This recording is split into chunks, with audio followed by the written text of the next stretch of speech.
What is going on, all you Pokemon collecting maniacs out there? This is Ryan, the PikaPikaPaPa, and here we are with our weekly view of the cards that TCG Player is raising their hand and saying, hey, listen, all you Pokemon collecting maniacs out there, you should be paying attention to these cards because they are moving with high velocity on our website. Now, some prices will be up, some prices will be down, and sometimes they're just saying, listen, these cards are starting to heat up, and you know how much I love whenever I can look behind the curtains of websites such as eBay or TCG Player. Even they're owned by one and the same company, you know, they operate independently, but anytime I can get information from those types of websites which have so much buying and selling volume, like that helps us keep a finger on the pulse of what's going on in the hobby, and it is really impactful. Now, before we get into this one, I'm going to tell you, this is really exciting for me because a lot of the cards that are on this list, we've actually been talking about here on the channel for quite a while, and it's not about being right, it's not about being wrong, but what it is about is we're always looking for macro trends. We're always trying to figure out, hey, what's going on? Can we kind of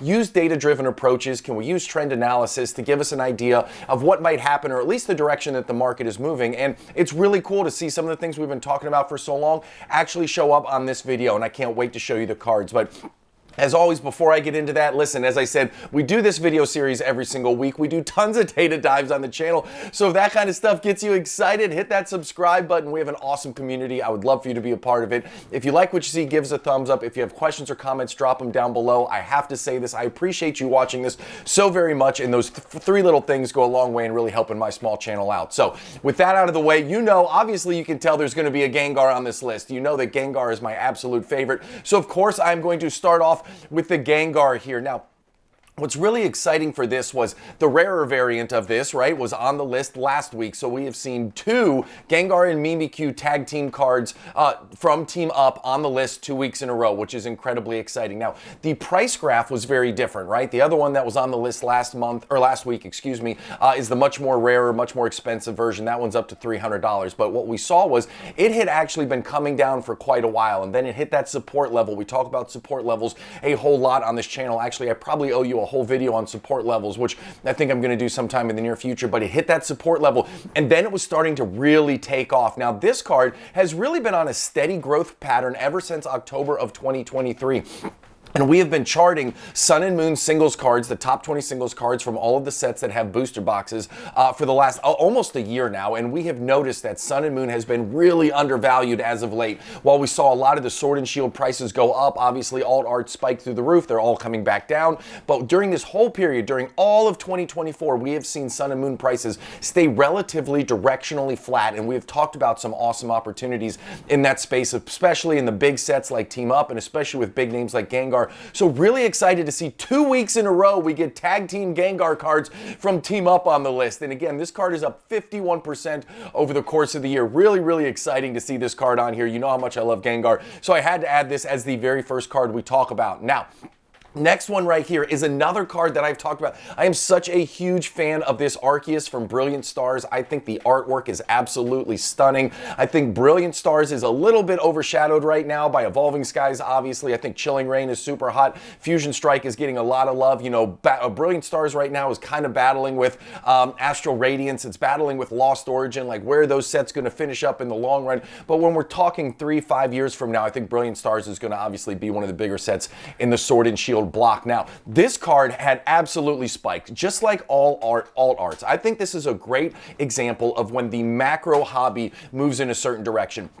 All alt arts went up, right? We saw that. Even the cheaper alt arts out there, all of them spiked in price, okay? So it didn't matter what an alt art was, what was on the actual card itself. Almost all of them went up in price, right? And now we're seeing almost all of them come back down. The market as a whole moved in one direction up, and now it's moving in one direction down. But there are some of these alt arts, which guess what? They are just being affected by the broader market. I think some of the lower value ones were affected by the broader market going up. And now I think some of the higher value ones, the really expensive, the really awesome ones that are going to do well far into the future, I think they're also coming down because the broader market is going down. So listen, this could be some great opportunities to buy. This one is on the list because it's been selling a lot, so the price has been coming down, but you can still get this amazing card in the $30 range. And again, I have a long-term investing and collecting horizon, so when I think about 10, 15 years from now, my gosh, do I think this is going to be a $30 card? Absolutely not. The artwork is too great. I think Brilliant Stars is too great. So really cool to see this card on the list, and I'm not pulling the trigger on any alt arts right now. I'm going to let the market calm down for a little bit,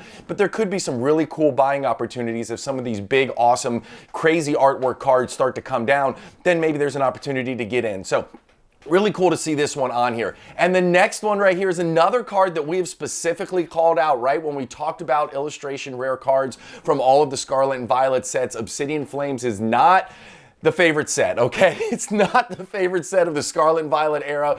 When we look at how all of the sets have been performing, again, we look at that month over month, we see that Obsidian Flames has been absolutely getting hammered, and this card is no exception. However, it has shown over the last, I'd say, 6 weeks, a whole lot of oomph. It has been starting to come up in price, and I think that is exciting, and I think it's warranted, right? This card is stunning. I actually was able to pull one of these, and I'm telling you, if you hold it in your hot little hands, this card is really, really impressive. Now, over the course of the year, even though it's been up, it is still down 15%, and obviously the Charizard cards are kind of going to be the big ones in the Obsidian Flame set, but I do think this Ninetales, obviously big name Pokemon, stunning art, Obsidian Flames is what it is, but I don't think it's going to end up being like a, I don't know, like a Darkness Ablaze, right, where there's just Charizard and everything else is kind of super undervalued. I think this Ninetales has the opportunity to give us some opportunity for growth in the future, so it's going to be a cool card to keep an eye on, and obviously the market is really into it right now because it's popping off and it's on this list. So really nice to see this card on here, and I can't wait to see what the future has in store for it.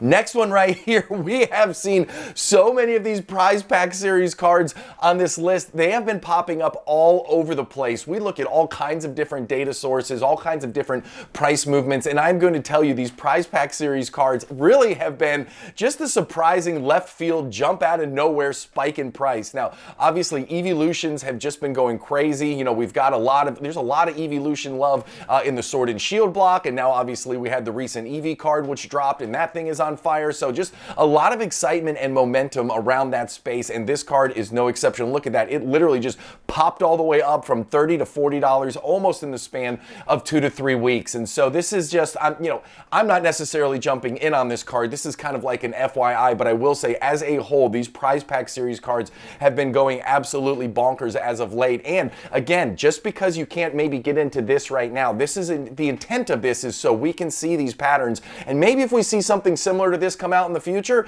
we can have the, the foresight in order to get some of it before it does the popping off. So really excited to see this card pop off. And again, like I said, these cards in general are just hot, hot, hot.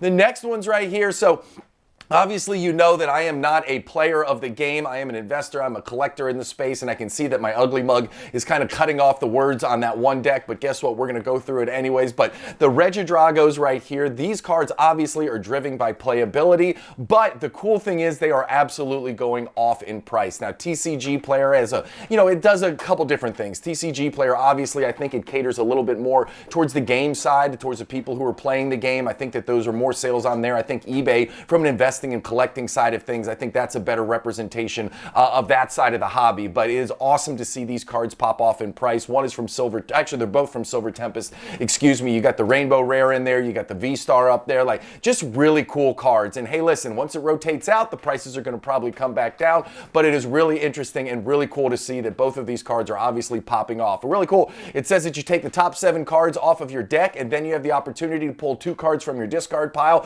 which sounds like a pretty cool search function to me. Again, I don't know enough about the game to say if that's what's driving it. You all can let me know in the comments down below, but anytime I see 2 different variants of the exact same card with the exact same ability popping off, obviously that's being driven by gameplay. So hey, listen, that's the end of the video for this week. We have 4 cards which are absolutely being driven by some collecting and investing side of the space. Then we got a couple cards here at the very end which are driven by playability. It just goes to highlight why I love Pokemon so incredibly much. So many different ways to enjoy this incredibly awesome hobby, and so many different ways to collect, and I just think that's really, really cool. So hey, listen, if you made it to the end and you enjoyed it, hit that subscribe button if you haven't already. If you like what you see, give us a thumbs up, and if you have questions or comments, drop them down below. I appreciate you more than I can say. I hope you have an epic one, and I will talk to you later. Thanks, everybody. Bye.